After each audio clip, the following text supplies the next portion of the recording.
Très bien, bonjour à toi, je m'appelle Serge Binzi, je suis entrepreneur et je te souhaite la bienvenue dans notre chaîne. Alors, si tu veux développer tes compétences et les transformer en argent, si tu as des passions, des choses que tu rêves de faire et tu veux utiliser ces choses pour avoir de l'argent dans ta vie, souscris directement dans notre chaîne. Contacte-nous sur les liens qui sont à la description de la vidéo. Nous sommes Skywalker et notre entreprise a pour fonction, notre entreprise a pour but, notre entreprise a pour rêve de démocratiser la vente en ligne, de démocratiser la production de revenus sur la base de tes compétences, de démocratiser l'accès à la richesse pour tout le monde. D'accord? Si ce thème t'intéresse, souscris à notre chaîne, clique sur la cloche de notification pour pouvoir voir toutes les autres vidéos qui vont venir dans la suite de notre chaîne. Alors, ce que je veux te dire à partir d'aujourd'hui, c'est que nous sommes dans une saison extraordinaire que j'ai intitulée l'art oratoire. L'art oratoire, c'est comme je t'ai dit dans l'épisode précédent, c'est ta capacité de développer ton pouvoir de persuasion par la communication verbale, par le fait de parler à des masses, le fait d'influencer des gens à faire ce que tu veux sur la base de la compétence que tu as acquise, la base des choses, des techniques et des stratégies que tu connais dans le domaine pour lequel tu es expert. Tout le monde peut parler, tout le monde doit prendre la parole en public parce que tout le monde connaît quelque chose qui est utile dans notre société. Tout le monde a des compétences, des notions, tout le monde a des rêves qui doit communiquer au public de manière à pouvoir impacter le monde, de manière à pouvoir ajouter sa sauce, son ingrédient dans la sauce globale qu'est le monde dans lequel nous vivons. Si tu n'es pas capable de faire ça, tu es en train de passer à côté de ta vie, tu es en train de passer à côté de tes rêves et je t'encourage vivement de suivre cette saison jusqu'à la fin pour pouvoir développer cette compétence-là et pouvoir t'exprimer en public de manière pertinente. Alors, aujourd'hui, nous sommes au premier épisode de notre saison. Au dernier épisode, je t'ai fait le plan de la saison, je t'ai montré ce que je vais t'expliquer dans cette saison, je t'ai montré ce que tu dois comprendre, ce que tu dois connaître dans cette saison et je t'ai montré l'importance de notre sujet, de notre topic. Aujourd'hui, nous allons nous attarder sur le premier chapitre qui est le principe de la préparation. D'accord? Je t'ai dit dans mon propos préliminaire, dans l'exposé des motifs, que tu ne peux pas parler en public si tu ne t'es pas préparé. Tu ne dois pas parler en public si tu ne t'es pas préparé.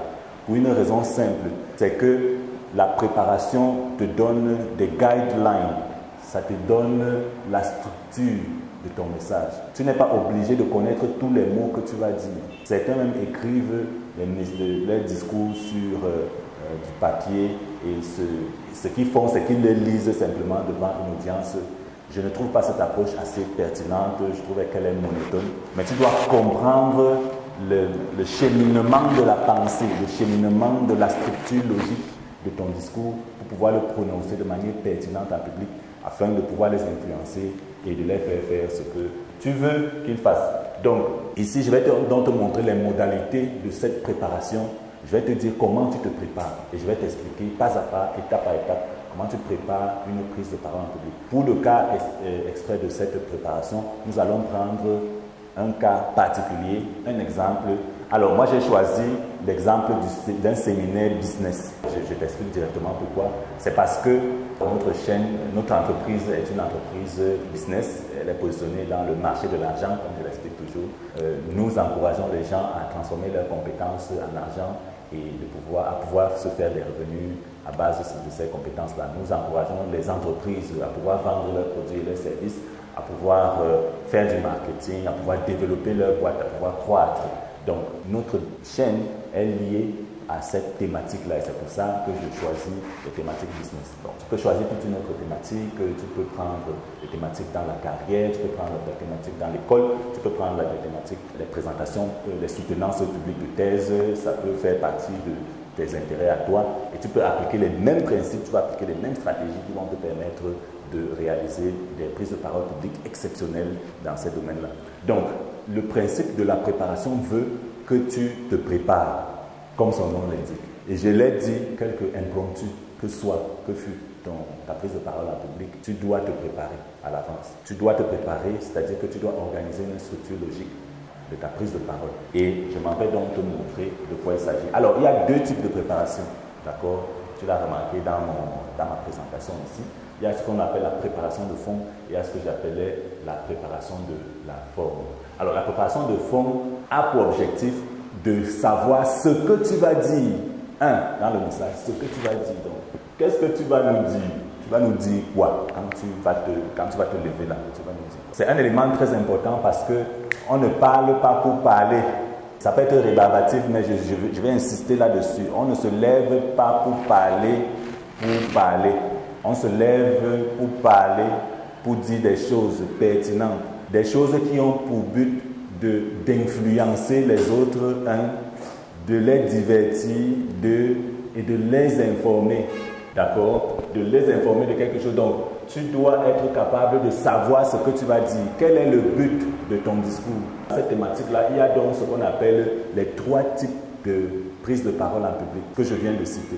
Donc, soit c'est pour divertir, soit c'est pour informer, soit c'est pour influencer. Donc, les bonnes prises de parole en public, en fait, doivent mélanger les 3. Voilà, il y a certains qui ne font que un et laissent l'autre. Mais les bonnes prises en parole doivent mélanger les 3 formes. C'est-à-dire qu'il doit y avoir du divertissement, même dans une prise de parole business. Il doit y avoir de l'information dans une prise de parole business et il doit y avoir de l'influence dans une prise de parole business. La même chose étant dans une prise de parole non business qui peut être, par exemple, une prise de parole dans un mariage, une prise de parole dans un deuil, par exemple, une prise de parole à l'université. Chaque fois que tu prends la parole, mets-toi en tête que tu as 3 objectifs. 1. Informer les gens, donc leur dire des choses qu'ils ne connaissaient pas. 2. Les influencer, ça veut dire faire qu'ils fassent quelque chose. Qu'est-ce que tu veux qu'ils fassent? Les gens qui sont devant toi là, ils doivent faire quoi? Après que tu aies dit ce que tu as à dire. Moi par exemple, quand je suis en train de parler là maintenant, je veux qu'à la fin de cet épisode, tu commences à parler en public. Bon, pas forcément à la fin de cet épisode, à la fin de cette saison. Je mets donc des éléments qui t'impactent, qui t'influencent dans la capacité à parler en public après la fin de cette saison. Je ne veux pas qu'après la fin de cette saison, que tu sois encore assis et en ayant peur de parler en public. C'est pour ça que je te dis de nous contacter, de venir dans nos entreprises, de suivre nos coachings, de suivre nos formations et de pouvoir parler en public de manière effective. C'est pour ça que je te dis que la seule manière de casser l'agoraphobie, c'est de pouvoir prendre la parole en public effectivement. Donc, qu'est-ce que tu veux que les gens fassent quand tu vas parler en public? Donc, il y a la prise de parole en public que j'appelle le séminaire, parce que c'est un séminaire business. Alors, il est très important que je prenne des exemples, parce que si je ne prends pas des exemples, tout ça va te sembler très abstrait. D'accord? Donc, je prends vraiment des exemples pour qu'on soit. Première chose, je fais une préparation de fond. Alors, qu'est-ce que je vais dire dans le séminaire business? Alors, qu'est-ce que je vais dire dans le séminaire business? Supposons que j'ai une entreprise et j'ai une offre dans cette entreprise qui est par exemple des assurances. Voilà. Je suis un assureur et j'ai des offres et je fais même de l'assurance vie. Donc, je suis un assureur, je fais de l'assurance vie et je fais un séminaire business. Très bien. Alors, qu'est-ce que je vais dire dans mon séminaire business? Je peux vouloir dire que l'assurance vie, c'est important pour les gens. Je peux vouloir dire que les gens doivent souscrire à l'assurance vie. Je dois pouvoir donner les arguments pour lesquels les gens doivent souscrire dans les assurances vie. Je dois pouvoir raconter des histoires qui sont arrivées à mes clients qui montrent que quand tu n'as pas souscrit à une assurance vie, tu peux avoir des dommages extrêmement grave dans ta vie personnelle ou dans ta vie professionnelle. Donc, c'est cet ensemble de choses que je vais... Donc, je ramasse ça comme ça, de manière ramassée. Ce n'est pas encore structuré, donc on n'est pas encore dans la structuration, on est encore dans la présentation. Donc, tu vas lister toutes ces choses-là qui font que l'assurance vie est une bonne opportunité, qui font que l'assurance vie a des éléments palpables, factuels, qui sont importants, intéressants pour l'audience qui va assister à ce séminaire. Donc, la première chose, c'est qu'est-ce que tu vas dire? Pourquoi? Qu'est-ce que tu veux qu'ils fassent après que tu aies dit tout ça? Qu'est-ce que tu veux qu'ils fassent, les gens qui sont en train d'assister au séminaire? Alors, je veux qu'ils puissent souscrire à l'assurance vie, d'accord? Qui est mon assurance vie à moi. Ça veut dire que je dois leur faire une offre à la fin. Voilà. Parce que si tu ne sais pas ce que tu veux qu'ils fassent à la fin, tu ne vas pas penser qu'il faut faire une offre. Si tu veux seulement les informer, Si tu veux seulement leur dire que, attention, je vous recommande de prendre des assurances vie parce que tu leur donnes toutes les raisons possibles, alors il n'y aura pas d'offre à la fin parce que ce n'est pas l'intention de ce que tu veux faire. Donc, qu'est-ce que tu veux qu'ils fassent? Comment est-ce que tu veux qu'ils se sentent? Voilà, ça c'est une autre question très importante. Donc, quand tu vas faire une préparation de fond, tu vas te demander ce que tu vas dire. Donc, quel est le sujet de ton séminaire? Quel est le sujet de ton séminaire? Donc, notre séminaire, c'est sur l'assurance vie. Quel est l'impact de l'assurance vie dans votre santé, par exemple? Donc, à la suite de ça, il y a des techniques pour choisir le sujet. En fait, ce sont des techniques de copywriting dans lesquelles nous allons revenir en détail quand nous allons faire une saison spécialisée dans le copywriting. Donc, on ne va pas travailler sur la forme des sujets de présentation, donc je ne veux pas entrer dedans, je ne vais pas te montrer comment est-ce que tu fais pour écrire le sujet, parce que c'est déjà du copywriting, et je t'ai dit qu'il y aura une saison spécifique pour ça. Donc je dis n'importe quoi, nous faisons dans l'assurance vie, et voilà les éléments qui sont importants dans cette réalisation. Alors, comment est-ce que je veux que vous vous sentez quand je vais faire ma présentation? Très bien. Je veux que vous ressentez un peu de peur. Ça, c'est un élément très important parce que dans le business, il faut toujours injecter la peur. Je veux qu'à la fin de mon séminaire, que vous sentez un peu de peur dans l'importance, dans le fait que vous n'avez pas d'assurance vie et que ça peut vous poser préjudice à la fin. Si je veux que vous sentez un peu de peur, ça veut dire que je vais injecter du storytelling dans ma présentation. Je vais vous raconter des histoires de clients qui sont chez nous et qui ont pris des assurances vie après qu'ils aient été victimes de choses vraiment horribles dans leur famille. Donc je vais choisir ce type d'histoire que je vais mettre. Enfin, qu'est-ce que je veux que vous fassiez? Je veux que vous souscrivez à l'assurance. Donc je vais vous faire des offres à la fin de ma présentation. Donc voilà un peu comment on commence une préparation de fond d'un séminaire business. D'ailleurs, c'est comme ça qu'on commence une préparation de fond de tout type de prise de parole en public. Supposons que notre type de parole en public était impromptu, c'est-à-dire qu'on t'a attrapé comme ça, tu n'as rien préparé. Ce n'est pas comme si tu as annoncé à l'avance qu'il y aura un séminaire sur l'assurance vie, blablabla. Donc, par exemple, tu es cadre d'assurance dans une entreprise et puis il y a la télévision du pays qui passe par là et qui te pose la question. Bonjour monsieur le cadre, vous maîtrisez votre domaine. Pourquoi est-ce que d'après vous, les gens doivent souscrire à une assurance? Première chose, qu'est-ce que je veux leur dire? Qu'est-ce que je veux dire aux gens? Qu'est-ce que je veux qu'ils le sachent? D'accord? Tu ranges ces argumentaires. Deuxième chose, comment est-ce que je veux qu'ils se sentent? Comment est-ce que je veux qu'ils se sentent quand ils vont écouter ce que j'ai à dire? Voilà, tu ranges ça. Je veux qu'ils ressentent un peu de peur. Je veux qu'ils ressentent qu'il y a de l'espoir derrière cette peur-là, qu'il y a une solution.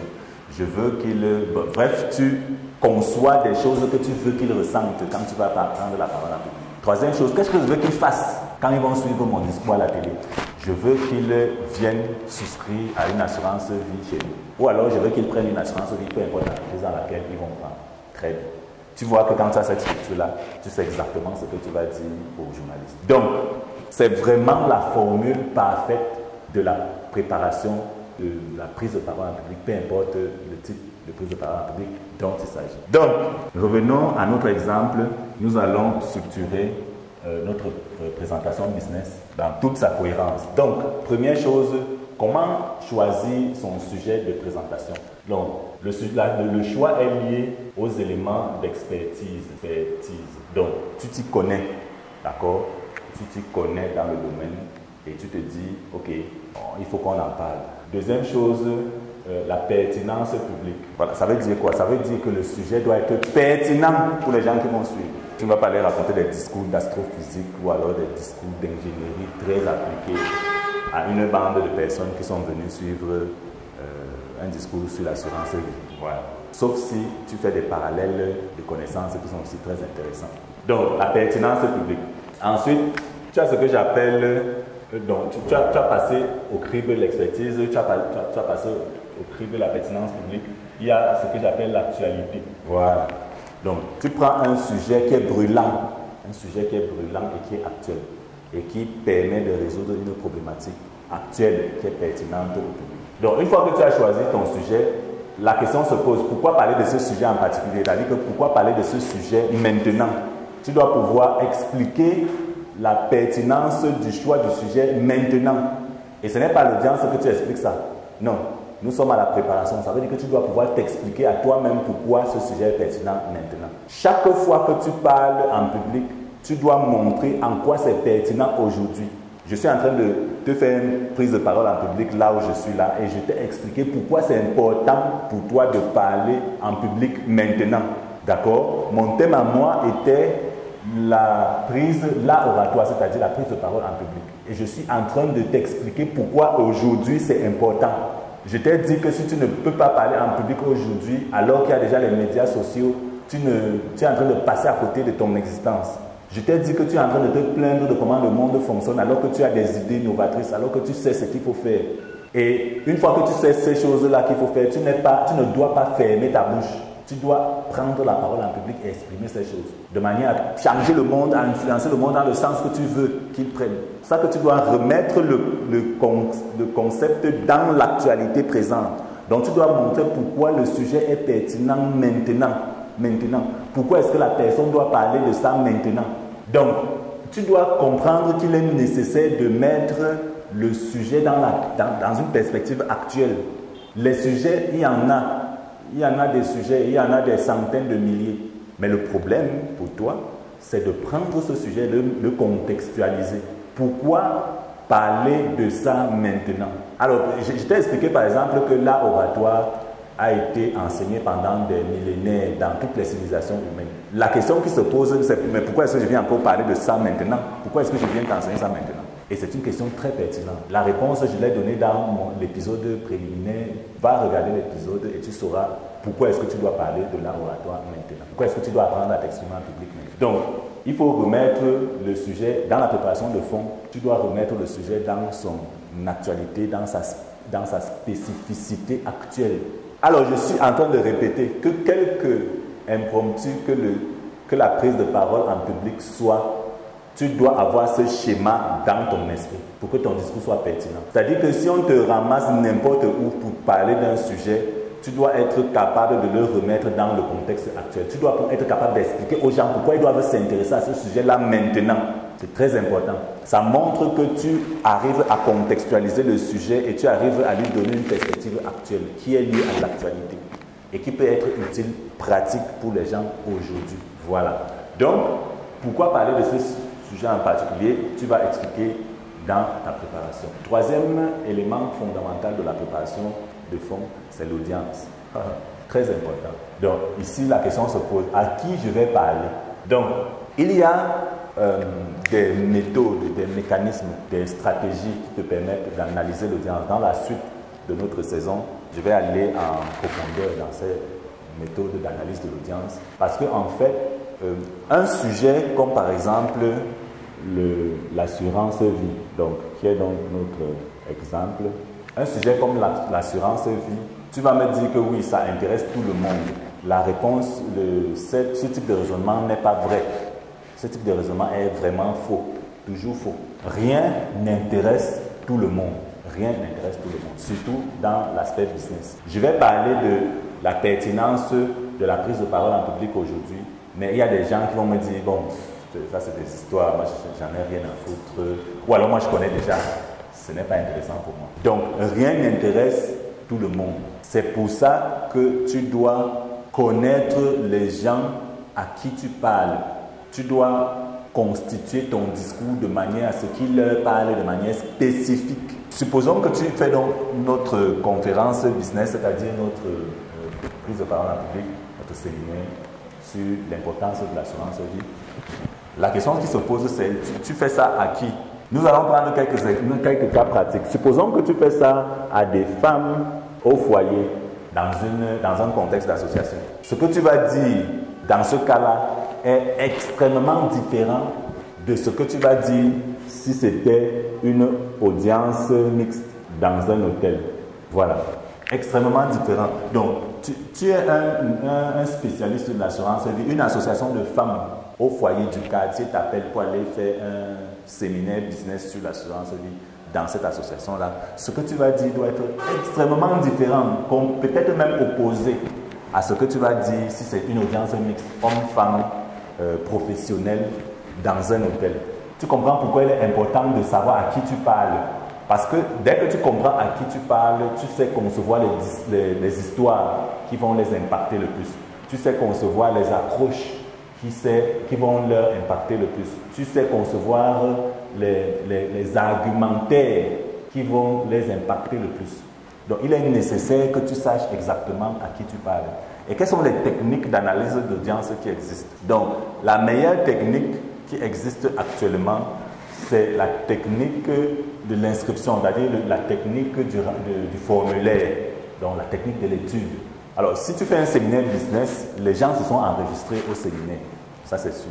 Et quand les gens se sont enregistrés au séminaire, la meilleure chose à faire, c'est de leur poser la question sur leurs attentes et d'essayer de dresser un profil sociographique, psychographique, peut-être régional, géographique de leur personnalité.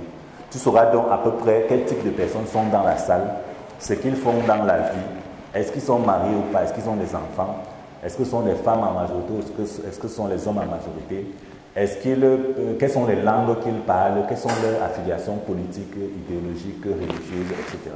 Donc il est extrêmement important.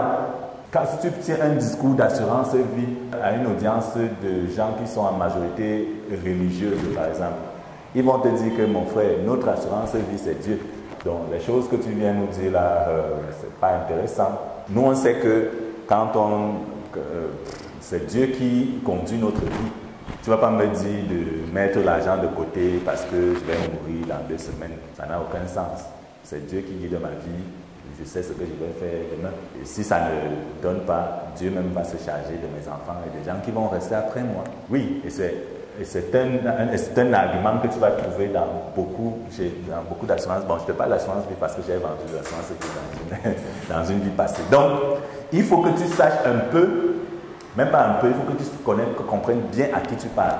Une fois que tu comprends bien à qui tu parles, tu sais comment ajuster les discours, tu sais comment choisir les arguments, tu sais comment utiliser les histoires qui vont les influencer le plus. D'accord? Donc, c'était le 3e élément de notre préparation. À qui je vais m'adresser? Le 4e élément, c'est comment chercher les données. Très pertinent, comment chercher les données. Donc, en fait, il a été démontré qu'un discours qui a des éléments statistiques, un discours qui a des éléments de données factuelles, est beaucoup plus pertinent dans la persuasion qu'un discours qui n'en a pas. Voilà. Donc, tu dois avoir des données statistiques. Par exemple, au début de cet épisode, de cette saison, je t'ai dit que les études montrent que l'agoraphobie est la 2e peur humaine la plus recensée parmi les peurs humaines. Voilà. Donc, et cette peur-là est la 2e après la peur de la mort. Donc, une information comme ça arrive à te faire comprendre l'importance du sujet. D'accord? C'est pour ça qu'il te faut des données statistiques dans toutes tes prises de parole en public. Tu dois montrer la pertinence de ton sujet à partir des données statistiques. Il y a toute une science dans l'interprétation statistique des données dans laquelle je ne vais pas vraiment venir ici. Il faut lire les livres qui sont consacrés. Peut-être un jour dans une saison, on va développer ce thème-là, qui est aussi très important dans le business, c'est-à-dire l'analyse des données statistiques. Ou alors, même si on ne développe pas, je vais te montrer des outils ou des bouquins que tu peux lire pour maîtriser ce domaine. Parce qu'il est très important dans le business de comprendre et de connaître les données. Donc, ces données statistiques-là vont donc te permettre d'étoffer ton discours et de le rendre beaucoup plus crédible. Il est donc important que tu saches comment l'être trouvé. Alors, il y a des sites de recherche dont tu peux aller vers des sites de recherche en ligne. Il y a des études statistiques. Au Cameroun, par exemple, vous avez l'ENS, l'Institut national de la statistique, qui produit des études régulières sur plusieurs thématiques comme le chômage, l'emploi, comme la participation des femmes, le droit de vote. C'est un ensemble de thématiques vraiment étoffées. Ils ont des études statistiques là-bas. Il faut les lire, surtout si tu es dans le business. Il faut comprendre la sociologie dans laquelle tu évolues. Il faut comprendre l'environnement dans lequel tu évolues. Il faut connaître les données statistiques de ton pays pour pouvoir répondre à un argumentaire de prise de parole en public beaucoup plus fiable. Donc, une fois que tu maîtrises les données statistiques, tu dois pouvoir être capable de les classifier par ordre d'importance et tu dois pouvoir être capable de les expliquer dans ta prise de parole en public. D'abord, les statistiques sont des éléments abscons, c'est-à-dire qui sont assez difficiles à comprendre. Et la plupart des êtres humains ne comprennent pas vraiment, c'est-à-dire que notre cerveau n'est pas bien structuré pour comprendre les statistiques. Donc tu vas voir que l'ensemble des gens ont des problèmes, on appelle ça des problèmes de difficulté chez nous, des problèmes de difficulté. La plupart des gens ont des problèmes de difficulté à comprendre les statistiques. Donc quand tu vas présenter un chiffre, il faut l'expliquer. Il faut expliquer ce que ça veut dire. Donc prenons un exemple. 90% des Africains n'ont pas souscrit à une police d'assurance vie. Voilà. Donc ça c'est une forme de statistique, par exemple. C'est pas une statistique vraie. Hein. Je ne suis pas en train de dire qu'elle est vraie. Je suis en train de prendre un exemple comme ça. Quelqu'un d'autre va te dire 9 Africains sur 10 meurent chaque minute pour n'avoir pas souscrit à une police d'assurance. Voilà. Tu comprends que quand tu dis des choses comme ça, bon, ni ça n'est vrai, parce que je suis en train de donner des exemples comme ça pour pouvoir te permettre de comprendre. Donc il n'y a rien de vrai là. Mais quand tu donnes une statistique comme ça, tu dois être capable de l'expliquer.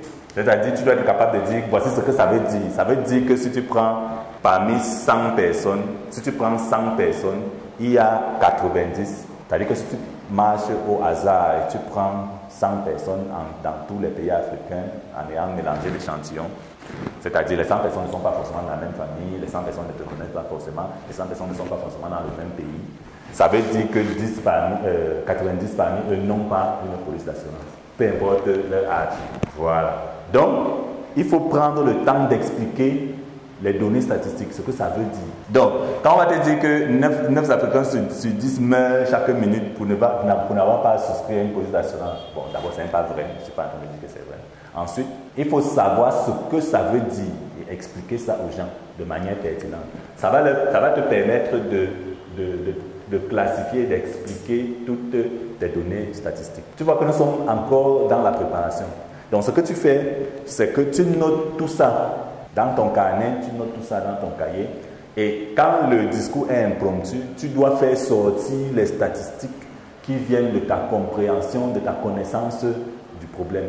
Par exemple, je sais qu'au Cameroun, 95% des entreprises ferment avant leur 5e année. Ça veut dire que dans une période de 5 ans, si 100 personnes ont commencé à lancer une entreprise, avant 5 ans, 95 auront déjà fait faillite. Donc 95 entreprises auront déjà fait faillite si 100 personnes avaient commencé à lancer une entreprise à l'année 1. À l'année 5, 95 auront déjà fermé les portes. Voilà, ça par contre c'est une statistique vraie. Et ça montre à quel point les entreprises meurent. Et expliquer encore comme ça montre à quel point il est important de savoir ce qu'il faut faire pour que l'entreprise reste en vie. L'entreprise que tu viens de créer. Voilà. Donc, où chercher les données? Tu vas chercher les données dans les sites de recherche, tu vas chercher les données dans les études statistiques, tu vas chercher les données dans les études statistiques, dans les études économiques, tu vas chercher les données dans les banques universitaires, surtout en Afrique. Alors, pour ceux qui sont en Europe, ou alors en Occident en général, les données sont vraiment accessibles. Il y a des sites de bourse en ligne, il y a des données partout. Mais chez nous en Afrique, la donnée est vraiment très rare. Donc, les éléments que je peux te donner, c'est les méta. C'est des méta-études des institutions, des organisations internationales, les méta-études des organisations internationales comme la Banque mondiale, le FMI, le FAO, c'est dans l'agriculture et toutes ces autres institutions internationales qui font des données, des études en Afrique. Alors, il y a des débats sur la véracité des études. Vraiment, je ne vais pas entrer dans ces débats-là. Prends les études, prends les données et parle-en à ceux à qui tu parles. Ensuite, il y a les banques de données universitaires. Donc, les gens ont fait des thèses sur certains sujets qui peuvent être intéressants pour toi. Va à l'université, collecte ces thèses, fais des recherches et puis parle de manière pertinente de ton sujet. Très bien. Donc, tu comprends que tu dois savoir comment créer, comment chercher, comment analyser, comment classifier les données quand tu dois faire une présentation publique. Donc, super. Donc, nous allons passer à ce que j'appelle la préparation de forme.